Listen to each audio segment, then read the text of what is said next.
अस्सलामुअलैकुम and very welcome back to this channel my dear students. आज की इस वीडियो में हम डिस्कस करने वाले हैं प्रिंसिपल्स ऑफ मैनेजमेंट की बुक में से मिंट्सबर्ग मैनेजरियल रोल्स को। लास्ट वीडियो में हमने मैनेजमेंट फंक्शंस को डिस्कस किया था, इन डिटेल डिस्कस किया था। आज हमने डिस्कस करने हैं मिंट्सबर्ग के मैनेजरियल रोल, जो कि बहुत ही इंपॉर्टेंट होते हैं आपके एग्जाम पॉइंट ऑफ व्यू से भी, और ये बहुत इंपॉर्टेंट क्वेश्चन आपको आ जाता है एग्जाम्स के अंदर। मैनेजरियल रोल्स कौन कौन से होते हैं, क्या क्या चीज़ें इसके अंदर हम इंक्लूड करते हैं। पिछली वीडियोस के अंदर हमने इंट्रोडक्टरी लेक्चर कवर किए हैं, अगर आपने वो नहीं लिए तो जाकर जल्दी से वो लेक्चर्स को ले लें। डिस्क्रिप्शन के अंदर भी लिंक होंगे, आपको वीडियो के एंड पे भी मिल जाएंगे और प्ले लिस्ट के अंदर भी पड़े हैं। सो जल्दी से जाएं और हम आज की इस वीडियो को शुरू करते हैं। So let's begin.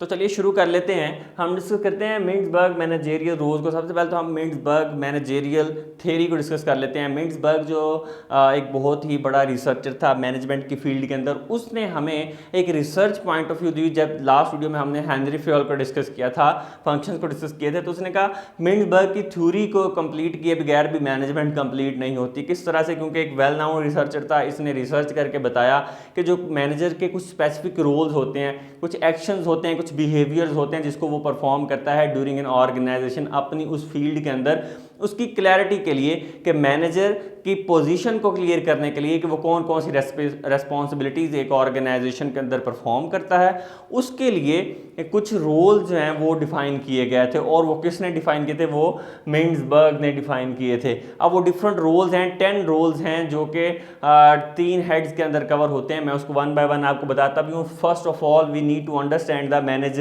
Managerial roles को डिस्कस कर लेते हैं। हम डिस्कस करते हैं refer to specific action or behaviour. Roles किसको डिफाइन करेंगे? किसी स्पेसिफिक एक्शन को या बिहेवियर को डिफाइन करेंगे।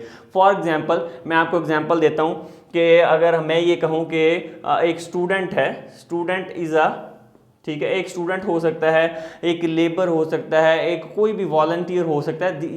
ये रोल है, ये आप एक ऑर्गेनाइजेशन के अंदर या कहीं भी ये ओवरऑल अप्लाई होने वाले हैं। डिफरेंट ऑर्गेनाइजेशन में कवर होती हैं। इसमें हॉस्पिटल्स कवर होंगे, इसमें स्कूल्स कवर हो जाएंगे, इसमें किसी भी तरह की प्रोडक्शन यूनिट्स कवर हो जाएंगे।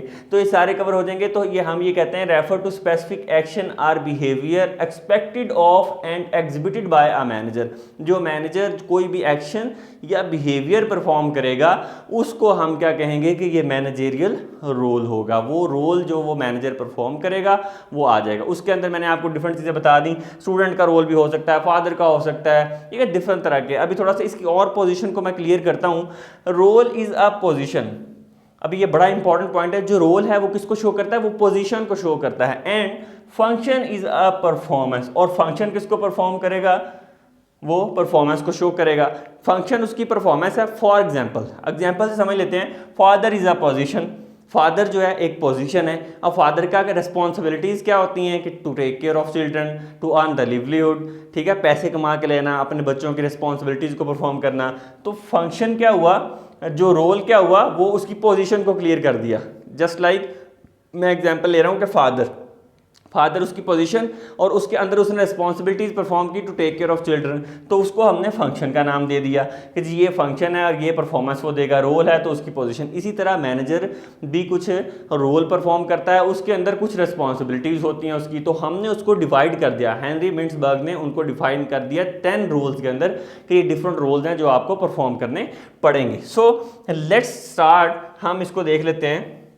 यहाँ तक होप्स आपको समझ आ गई होगी। रोल ऑफ मैनेजर्स मैंने यहाँ पे डिफाइन किया। इसको 3 तरह के रोल्स होते हैं हमारे पास। एक होते हैं इंटरपर्सनल रोल्स, दूसरे इंफॉर्मेशनल और तीसरे डिसीजनल रोल्स। 3 रोल्स के अंदर इंटरपर्सनल रोल्स कौन से होंगे? सबसे पहले तो हम ये अंडरस्टैंड करते हैं इंटरपर्सनल। इसका मतलब ये है कि कम्युनिकेशन गैप जो होता है ना, उसको कम किया जाता है इसके अंदर।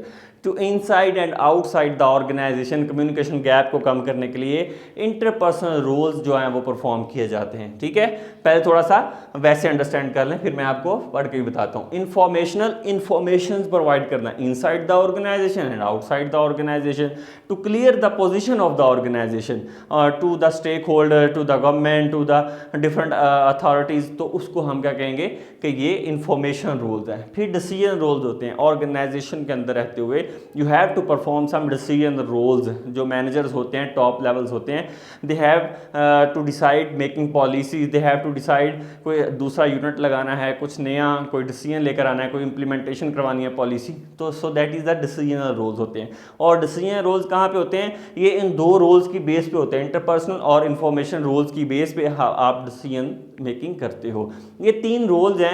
इसके अंदर डिफरेंट कैटेगरीज हैं जो परफॉर्म की जाती हैं। नंबर 1, इंटरपर्सनल के अंदर सबसे पहले तो ये अंडरस्टैंड कर लें, इंटरपर्सनल रोल्स को हम पढ़ लेते हैं। It involves people performance duties that are symbolic in nature and ceremonial. जो सेरेमोनियल टाइप होती हैं, सिंबॉलिक होती हैं नेचर, अथॉरिटी वाली होती हैं, जिसमें कुछ something to have to perform the authority function, वो ड्यूटीज़ किसमें कवर होती हैं? इंटरपर्सनल में।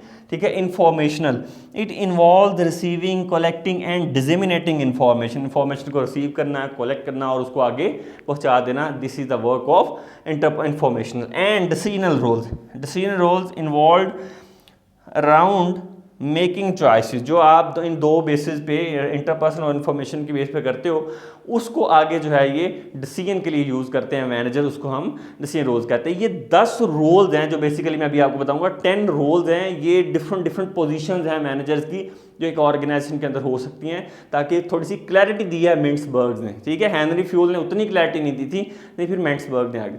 अच्छा, इंटरपर्सनल के अंदर हमारे पास आते हैं फिगर हेड। इनको 1 बाय 1 भी डिस्कस करेंगे। अभी नाम देख लेते हैं। लीडर होता है और एक होता है लाइजन। फिर होता है इंफॉर्मेशनल में मॉनिटर होता है, डिसेमिनेटर होता है और स्पोक्स पर्सन। एंड डिसीजनल में 4 कैटेगरीज हैं, entrepreneur, disturbance handler, resource allocator and negotiator. ये हैं हमारे पास जी 10 रोल जिसको हमने परफॉर्म करना है। इनको अब हम 1 बाय 1 देखते हैं कि इंटरपर्सनल रोल्स में ये तीनों क्या होते हैं, इंफॉर्मेशनल में और डिसीजनल में। अभी हम डिस्कस कर लेते हैं मैनेजेरियल रोल्स को, जो कि यहाँ पे मैंने लिख भी दिए हैं आपको। मैंने अभी डिस्कस किए थे इंटरपर्सनल रोल्स, इंफॉर्मेशन और डिसेमिनेटर। सबसे 1 बाय 1 अब हम इनको डिस्कस करेंगे। सबसे पहले रोल को हम डिस्कस करेंगे इंटरपर्सनल रोल, जो कि मैंने आपको बताया, जो कि सेरेमोनियल नेचर के होते हैं, अथॉरिटी वाले होते हैं, सिंबॉलिक इन नेचर होते हैं, जो मैनेजर्स परफॉर्म करता है। ये बेसिकली मैनेजर्स की कैटेगरीज हैं, ये उनके रोल्स हैं कि कौन सा मैनेजर क्या क्या ड्यूटीज़ परफॉर्म करेगा। इससे बिल्कुल क्लैरिटी हो जाती है कि ऑर्गेनाइजेशन के अंदर किस किस तरह का कौन सा बंदा कौन सा रोल परफॉर्म कर रहा है। सो सबसे पहला नंबर पे है फिगर हेड हमारे पास आता है। फिगर हेड क्या होता है? Perform symbolic or legal duties. ऐसा मैनेजर होगा, ऐसा रोल होगा जो क्या परफॉर्म करेगा? Perform symbolic or legal duties. Legal duties तो signing the legal documents to sign up a new factory. एक नई फैक्ट्री खोलनी है, किसी के साथ MOU साइन करना है, किसी पे केस करना है, किसी को लीगली सू करना है। तो ये बहुत सारी ऐसी चीज़ें होंगी जिसको परफॉर्म करने के लिए कौन सा मैनेजर होगा? Just like a corporate manager, एक कॉर्पोरेट ऑर्गेनाइजेशन के अंदर एक लीगल डिपार्टमेंट होता है, उसका एक मैनेजर होगा। ठीक है। जो कॉर्पोरेट अफेयर्स को देखता है, उसको हम क्या कह देते हैं? फिगर हेड कह देते हैं कि इसकी एक अथॉरिटी है, ये लीगल डॉक्यूमेंट साइन करेगा, ये लीगली बाउंड होगा। Perform symbolic or legal duties को परफॉर्म करता है। All social, inspirational and ceremonial nature की जितनी भी रिस्पॉन्सिबिलिटीज होंगी, ये सारी की सारी कौन परफॉर्म करेगा? ये फिगर हेड। सोशली कोई भी काम कर रहे हैं, इंस्पिरेशनल कोई भी काम है, टास्क है, उसके लिए इसकी ड्यूटीज को लिया जाता है। Manager seen as symbolic status authority because they have the it have the security, it have the authority to perform some legal task. तो इसकी कुछ अथॉरिटीज़ भी होंगी। इसने outside the organization and inside the organization work करना होता है legally. Inside the organisation भी और आउटसाइड द ऑर्गेनाइजेशन भी। जहाँ पे जैसे हमने बताया कि लीगल डॉक्यूमेंट साइन करना है कोई डिफरेंट आउटसाइड ऑर्गेनाइजेशन के साथ या गवर्नमेंट के साथ या किसी ऐसी ऑर्गेनाइजेशन के साथ जिसको वो आपकी ऑर्गेनाइजेशन के लिए हार्मफुल ना हो, उस तरह के सारे मैटर्स को ये फिगर हेड देख रहा होता है। होप सो आपको क्लियर हो गया होगा।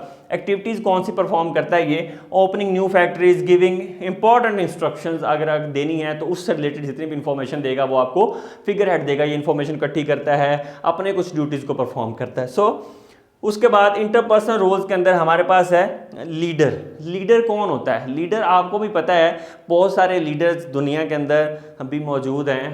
हमें जो जहाँ से इंस्ट्रक्शन मिलती हैं, जहाँ से मोटिवेशन मिलती है, जो हमारे आइडियल होते हैं, हमें मोटिवेट करते हैं। इसी तरह से ऑर्गेनाइजेशन के अंदर भी कुछ लीडर्स होते हैं जो मोटिवेट करते हैं, लीडरशिप का रोल परफॉर्म करते हैं, सिलेक्टिंग करते हैं। इनका काम जस्ट लाइक इनका ज़्यादातर काम HR से रिलेटेड होता है, ह्यूमन स्किल्स से रिलेटेड होता है। उसमें उसके अंदर जैसे ह्यूमन रिसोर्स डिपार्टमेंट है, उसका जो मैनेजर होगा उसका काम क्या होता है, सिलेक्ट करना है, रिक्रूटमेंट करनी है, ठीक है, उसको प्रमोट करना है एम्प्लॉयज़ को, उसको स्टैब्लिश करना है, इफेक्टिवनेस लेकर आनी है। इफेक्टिवनेस का क्या मतलब होता है, मैंने आपको पहले ही बताया था कि जो है वो राइट थिंग्स को जो है वो करना, डूइंग द राइट थिंग्स, ठीक है, एट द राइट टाइम, उसको हम क्या कहते हैं, इफेक्टिवनेस कहते हैं। और एफिशिएंसी क्या होता है कि जो कम पैसा कम रिसोर्सेज को यूज़ करते हुए आप ज़्यादा अच्छे से काम करते हैं, वो एफिशिएंसी में आ जाता है। तो सबऑर्डिनेट्स को मोटिवेट करता है, ट्रेनिंग करना उनकी स्टाफ की, डेवलपमेंट करना एंड इफेक्टिवनेस लेकर आना, प्रमोट करना। These types of task are performed under the leadership, ठीक है, लीडर परफॉर्म करता है और ये इंटरपर्सनल रोल्स के अंदर परफॉर्म किए जाते हैं। फिर लाइजन है हमारे पास, जो थर्ड इंटरपर्सनल रोल है, उसके अंदर लिंकिंग मैनेजर भी इसको कहते हैं एंड लीडर भी कहते हैं। इसका काम होता है लिंक बनाना inside and outside the organization, different departments के साथ लिंक बनाना, outside the organization different stakeholder के साथ लिंक बनाना, ये इसका मेजर टास्क होते हैं। Manage internal and external contacts, इसने डिफरेंट लोगों के साथ इंटरनली और एक्सटर्नली जो है वो कॉन्टैक्ट्स बनाने होते हैं, रिलेशनशिप्स बनाने होते हैं। मेकिंग, वहाँ से क्या करता है, ये इन्फॉर्मेशन इकट्ठी करता है, इन्फॉर्मेशन लेकर आता है जो आपकी ऑर्गेनाइजेशन के लिए हेल्पफुल होती है। Making strong network inside and outside the strong network develop करना होता है इसने। Leading and participating in meeting, इसने डिफरेंट मीटिंग्स में, कॉन्फ्रेंसेस में जाके पार्टिसिपेट करना होता है जो आउटसाइड द ऑर्गेनाइजेशन रिप्रेजेंट हो रही होती हैं। प्रोडक्शन डिपार्टमेंट, सेल्स डिपार्टमेंट में रिप्रेजेंट हो रही होती हैं, वहाँ जाके इसने कोऑर्डिनेट करना होता है, वहाँ से इंफॉर्मेशन लेकर आनी होती है जो टॉप अथॉरिटीज़ को ये प्रोवाइड करता है, और यही इंफॉर्मेशन बाद में डिसीजन मेकिंग के लिए यूज़ हो रही होती है। सो होप सो आपको क्लियर हो गया होगा। ये इंटरपर्सनल रोल्स हमारे पास जो हैं वो कंप्लीट हो गए। उसके बाद हमने पढ़े थे इंपॉर्टेंट जो पढ़े थे वो थे information role. What is information, आपको भी पता है, to collect the data, to collect the source of data from the different authorities, organization, departments, वो हमारे पास इंफॉर्मेशन बन जाती है बाद में। अच्छा, हमारे पास उसके अंदर सबसे पहले आता है मॉनिटर। मॉनिटर में क्या करते हैं, collecting data internal and external sources या इंटरनल एंड एक्सटर्नल डिपार्टमेंट्स, ठीक है, आप ये भी कह सकते हैं। डाटा को कलेक्ट करना है सबसे पहले इसने। डाटा कहाँ से कलेक्ट करेगा, ये डिफरेंट सेमिनार्स में जाएगा, मीटिंग्स में जाएगा, बाहर से डाटा लेकर आएगा, रिसर्च करेगा, आर्टिकल्स को पढ़ेगा, वहाँ से डाटा कलेक्ट करके लेकर आएगा अपनी ऑर्गेनाइजेशन के लिए। अटेंडिंग सेमिनार्स को अटेंड करता है, कॉन्फ्रेंसेस को भी अटेंड करता है, ठीक है, रीडिंग रिसर्च पेपर्स को रीड करता है related to that organization, related to specific topics.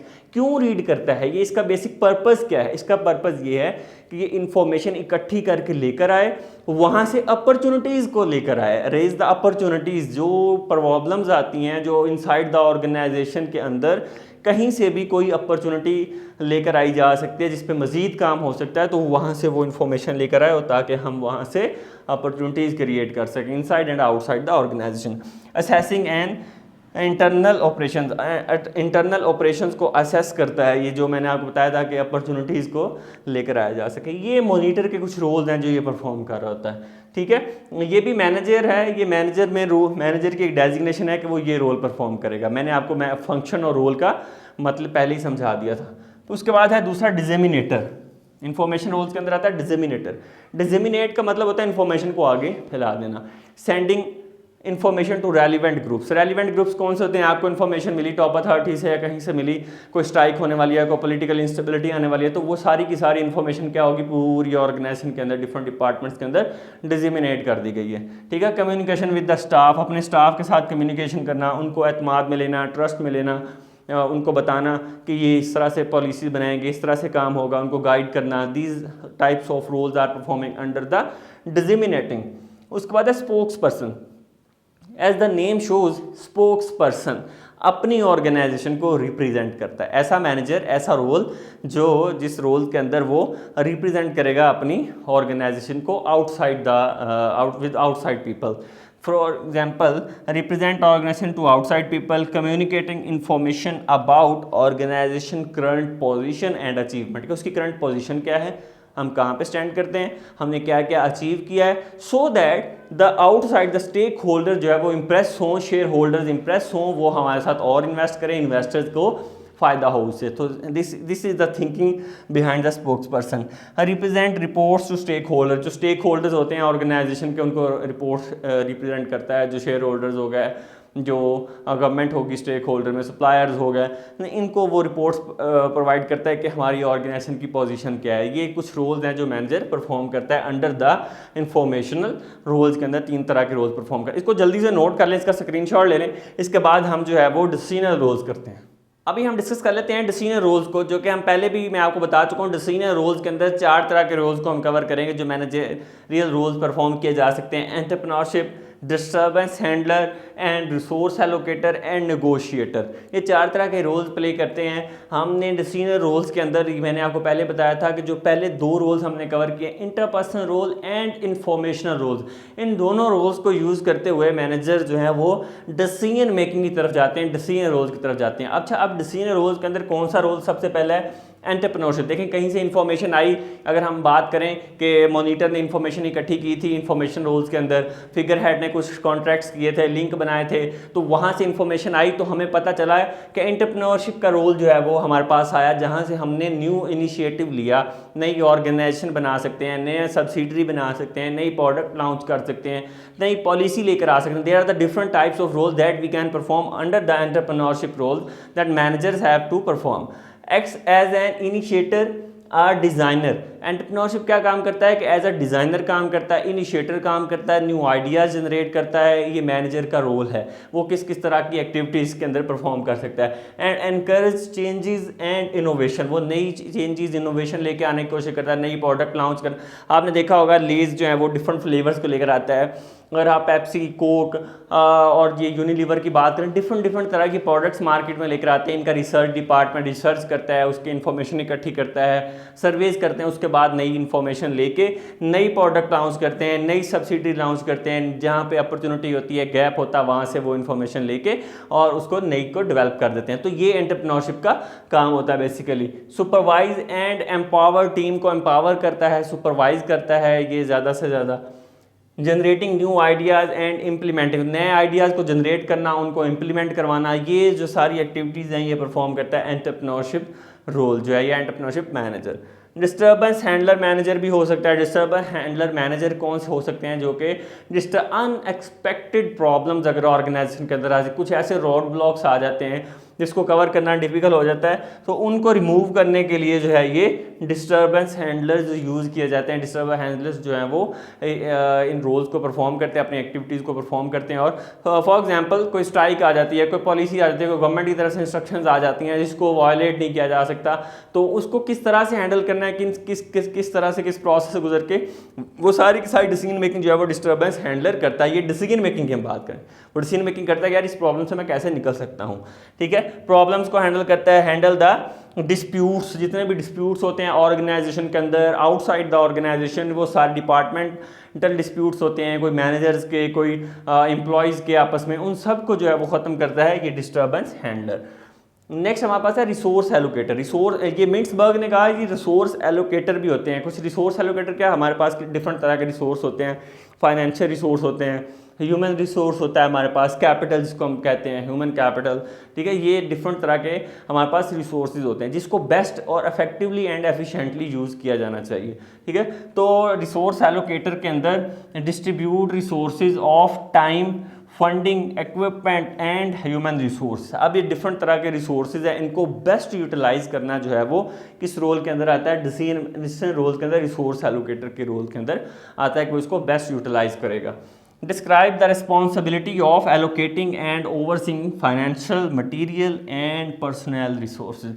ये डिस्क्राइब करता है कि रिस्पॉन्सिबिलिटी को किसकी, कि कैसे एलोकेट करना है, ओवरसीज भी करना है उसको, फाइनेंशियल रोल्स को, फाइनेंशियल को, मटीरियल को and personal resource, in resources को कैसे यूटिलाइज करना है, किस तरह से बेटर यूटिलाइज कर सकते हैं, किस तरह से डिवाइड करना है, किसको कितना फंड देना है, कितना टाइम में कंप्लीट करना है, ये सारे डिसीजन मेकिंग जो हैं ये हमारे रिसोर्स एलोकेटर के अंडर आते हैं। होप सो आपको ये बात पॉइंट्स क्लियर हो रहे होंगे। उसके बाद है हमारे पास negotiator. This is the last.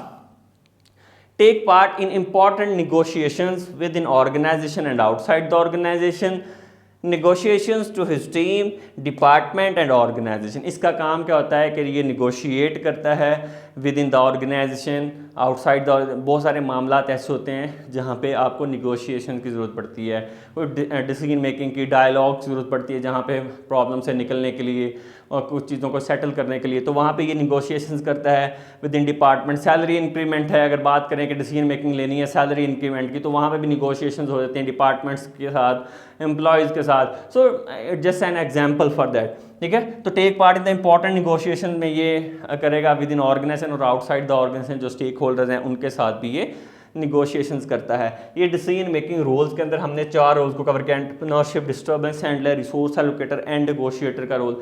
ये मिंक्सबर्ग ने जो रोल्स आपके लिए डिफाइन किए थे, ये 10 रोल्स हैं जो मैनेजर डिफरेंट पोजीशन में। इसकी थ्योरी को, मिंक्सबर्ग की थ्योरी को डिफरेंट जगह पे टेस्ट किया गया और ये फाइंड आउट किया गया कि ये जो रोल्स परफॉर्म किए जाते हैं not for the specific organization, किसी एक स्पेसिफिक ऑर्गेनाइजेशन के लिए नहीं होते।